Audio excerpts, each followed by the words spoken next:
Roma Kapitulo 10. Mga igsoon, gipangandoy ko sa bugos kong kasing-kasing nga maluwas unta ang akong isig kahudeo ug nagampo ako sa Dios alang kanila. Kay saksi ako nga mainiton kaayo sila sa pag-alagad sa Dios. Apan ang ilang pag-alagad wala magsukad sa matuod nga kahibalo, kay wala man sila masayod sa paagi sa Dios sa paghimong matarong sa tao. Gigamit hinuon nila ang ilang kaugalingong paagi ug wala sila musunod sa paagi sa Dios sa paghimong matarong sa tao. Kay si Kristo mao ang katapusan sa balaod aron himuong matarong sa Dios ang tanan nga may pagtuo. Mao kini ang gisulat ni Moises mahitungod sa pagmatarong sa tao pinaagi sa pagtuman sa balaod. Mabuhi ang tao pinaagi sa balaod. Apan mao kini ang giingon sa kasulatan, mahitungod sa pagmatarong sa tao pinaagi sa pagtuo. Ayaw pag-ingon sa imong kaugalingon, kinsay mo saka sa langit. Sa ato pa, mupakanaog kang Kristo. Ayaw usab pag-ingon, kinsay manaog sa Hades. Sa ato pa, pagkuha kang Kristo gikan sa mga patay. Ang giingon mao, Duol kaninyo ang mensahe sa Dios, anaa sa inyong ngabil ug sa inyong kasing-kasing. sa ato pa, ang mensahe sa pagtuo nga among giwali. Maluwas ka kung ipahayag mo nga si Jesus mao ang Ginoo. Ug sa kinasing-kasing, mutuo ka nga gibanhaw siya sa Dios. Gihimo kitang matarong sa Dios kay nagtuo man kita sa kinasing-kasing gayod ug naluwas kita kay gipahayag man nato kini. Kay ang kasulatan nag-ingon, Ang nagtuo kaniya dili gayud maulawan. alang kini sa tanan, kay wala may kalainan sa mga Hudiyo ug sa dili Hudiyo. Kay usa lamang ang Ginoo alang sa tanan, ug panalanginan ang tanan nga magsangpit kaniya. Sumala sa kasulatan, Ang tanan nga magsangpit sa ngalan sa Ginoo maluwas. apan unsaon man nila pagsangpit kaniya, kung wala sila mutuo. Ug unsaon man nila pagtuo, kung wala sila makadungog sa mensahe. Ug unsaon man nila pagkadungog, kung walay magwali nini. Ug unsaon man pagwali sa mensahe, kung walay gipadala nga magwawali. Sumala sa kasulatan, Pagkatahom sa mga tiil ni adtong nagwali sa maayong balita. apan wala mo dawat ang tanan sa maayong balita. Si Isaias miingon, Ginoo, kinsay mituo sa among giwali? busa ang pagtuo nagikan sa pagpamati sa mensahe, ug ang nabati nagikan sa pulong ni Kristo. Apan mangutana ako, tinuod ba nga wala sila makadungog sa mensahe? Nakadungog sila. Sumala sa kasulatan, Mikaylap sa tibuok kalibutan ang ilang mensahe. Miabot sa mga utlanan sa kalibutan ang ilang mga pulong. og mangutana usab ako, wala ba makasabot ang katawhan sa Israel? Ang unang mitubag niini mao si Moises nga nag-ingon, Himuon ko nga masina kamo sa katawhan nga dili usa ka nasod. Himuon ko nga masuko kamo sa nasod sa mga buang-buang. og sa walay lipod-lipod, si Isaias miingon, Hikaplagan ako ni adtong wala mangita kanako. Nagpadayag ako ni adtong wala magpakisayod mahitungod kanako. apan mahitungod sa Israel, miingon si Isaias, Sa tibuok adlaw, naghangyo ako nga muduol kanako ang katawhan nga masupilon ug masinupakon. Roma Kapitulo 10. mga igsoon, gipangandoy ko sa bugos kong kasing-kasing nga maluwas unta ang akong isig kahudeo ug nagampo ako sa Dios alang kanila. Kay saksi ako nga mainiton kaayo sila sa pag-alagad sa Dios. Apan ang ilang pag-alagad, wala magsukad sa matuod nga kahibalo. Kay wala man sila masayod sa paagi sa Dios sa paghimong matarong sa tao. Gigamit hinuon nila ang ilang kaugalingong paagi ug wala sila musunod sa paagi sa Dios sa paghimong matarong sa tao. Kay si Kristo mao ang katapusan sa balaod aron himuong matarong sa Dios ang tanan nga may pagtuo. Mao kini ang gisulat ni Moises mahitungod sa pagmatarong sa tao pinaagi sa pagtuman sa balaod. Mabuhi ang tao pinaagi sa balaod.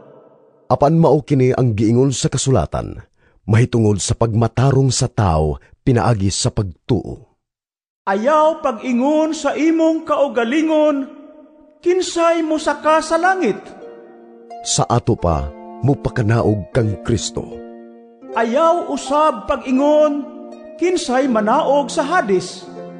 Sa ato pa, pagkuha kang Kristo gikan sa mga patay.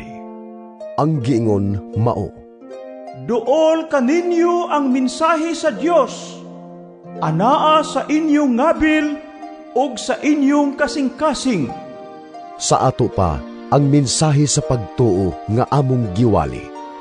Maluwas ka kung ipahayag mo nga si Jesus mao ang Ginoo.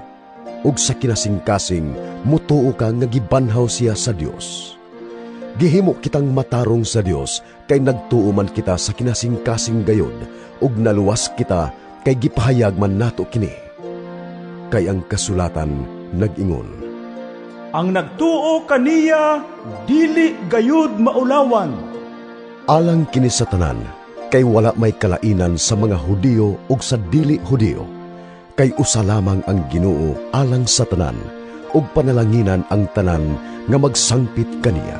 Sumala sa kasulatan, Ang tanan nga magsangpit sa ngalan sa Ginoo maluwas. apan unsaon man nila pagsangpit kaniya, kung wala sila mutuo. Ug unsaon man nila pagtuo, kung wala sila makadungog sa mensahe. Ug unsaon man nila pagkadungog, kung walay magwali nini. Ug unsaon man pagwali sa mensahe, kung walay gipadala nga magwawali. Sumala sa kasulatan, Pagkatahom sa mga tiil ni adtong nagwali sa maayong balita. apan wala mo dawat ang tanan sa maayong balita. Si Isaias miingon, Ginoo, kinsay mituo sa among giwali? busa ang pagtuo nagikan sa pagpamati sa mensahe, ug ang nabati nagikan sa pulong ni Kristo. Apan mangutana ako, tinuod ba nga wala sila makadungog sa mensahe? Nakadungog sila. Sumala sa kasulatan, Mikaylap sa tibuok kalibutan ang ilang mensahe. Miabot sa mga utlanan sa kalibutan ang ilang mga pulong. og mangutana usab ako, wala ba makasabot ang katawhan sa Israel? Ang unang mitubag niini mao si Moises nga nag-ingon, Himuon ko nga masina kamo sa katawhan nga dili usa ka nasod. Himuon ko nga masuko kamo sa nasod sa mga buang-buang. og sa walay lipod-lipod, si Isaias miingon, Hikaplagan ako ni adtong wala mangita kanako. Nagpadayag ako ni adtong wala magpakisayod mahitungod kanako. apan mahitungod sa Israel, miingon si Isaias, Sa tibuok adlaw, naghangyo ako nga muduol kanako ang katawhan nga masupilon ug masinupakon. Roma Kapitulo 10. mga igsoon, gipangandoy ko sa bugos kong kasing-kasing nga maluwas unta ang akong isig ka Hudeo ug nagampo ako sa Dios alang kanila. Kay saksi ako nga mainiton kaayos sila sa pag-alagad sa Dios. Apan ang ilang pag-alagad wala magsukad sa matuod nga kahibalo. Kay wala man sila masayod sa paagi sa Dios sa paghimong matarong sa tao. Gigamit hinuon nila ang ilang kaugalingong paagi ug wala sila musunod sa paagi sa Dios sa paghimong matarong sa tao. Kay si Kristo mao ang katapusan sa balaod aron himuong matarong sa Dios ang tanan nga may pagtuo. Mao kini ang gisulat ni Moises mahitungod sa pagmatarong sa tao pinaagi sa pagtuman sa balaod. Mabuhi ang tao pinaagi sa balaod. Apan mao kini ang giingon sa kasulatan mahitungod sa pagmatarong sa tao pinaagi sa pagtuo. Ayaw pag-ingon sa imong kaugalingon, kinsay mo saka sa langit. Sa ato pa, mupakanaog kang Kristo. Ayaw usab pag-ingon, kinsay manaog sa Hades. Sa ato pa, pagkuha kang Kristo gikan sa mga patay. Ang giingon mao, Duol kaninyo ang mensahe sa Dios, anaa sa inyong ngabil og sa inyong kasing-kasing. sa ato pa ang mensahe sa pagtuo nga among giwali. Maluwas ka kung ipahayag mo nga si Jesus mao ang Ginoo. Ug sa kinasing-kasing, mutuo ka nga gibanhaw siya sa Dios. Gihimo kitang matarong sa Dios kay nagtuo man kita sa kinasing-kasing gayod ug naluwas kita kay gipahayag man nato kini. Kay ang kasulatan nag-ingon, Ang nagtuo kaniya, dili gayud maulawan. alang kini sa tanan, kay wala may kalainan sa mga Hudiyo ug sa dili Hudiyo, kay usa lamang ang Ginoo alang sa tanan, ug panalanginan ang tanan nga magsangpit kaniya. Sumala sa kasulatan, Ang tanan nga magsangpit sa ngalan sa Ginoo maluwas. apan unsaon man nila pagsangpit kaniya, kung wala sila mutuo, ug unsaon man nila pagtuo kung wala sila makadungog sa mensahe, ug unsaon man nila pagkadungog kung walay magwali nini, ug unsaon man pagwali sa mensahe kung walay gipadala nga magwawali. Sumala sa kasulatan, Pagkatahom sa mga tiil ni adtong nagwali sa maayong balita. apan wala mo dawat ang tanan sa maayong balita. Si Isaias miingon, Ginoo, kinsay mituo sa among giwali? busa ang pagtuo nagikan sa pagpamati sa mensahe, ug ang nabati nagikan sa pulong ni Kristo. Apan mangutana ako, tinuod ba nga wala sila makadungog sa mensahe? Nakadungog sila. Sumala sa kasulatan, Mikaylap sa tibuok kalibutan ang ilang mensahe. Miabot sa mga utlanan sa kalibutan ang ilang mga pulong. og mangutana usab ako, wala ba makasabot ang katawhan sa Israel? Ang unang mitubag niini mao si Moises nga nag-ingon, Himuon ko nga masina kamo sa katawhan nga dili usa ka nasod. Himuon ko nga masuko kamo sa nasod sa mga buang-buang. og sa walay lipod-lipod, si Isaias miingon, Hikaplagan ako ni adtong wala mangita kanako. Nagpadayag ako ni adtong wala magpakisayod mahitungod kanako. apan mahitungod sa Israel, miingon si Isaias, Sa tibuok adlaw, naghangyo ako nga muduol kanako ang katawhan nga masupilon ug masinupakon. Roma Kapitulo 10. mga igsoon, gipangandoy ko sa bugos kong kasing-kasing nga maluwas unta ang akong isig ka Hudeo ug nagampo ako sa Dios alang kanila. Kay saksi ako nga mainiton kaayo sila sa pag-alagad sa Dios. Apan ang ilang pag-alagad wala magsukad sa matuod nga kahibalo, kay wala man sila masayod sa paagi sa Dios sa paghimong matarong sa tao.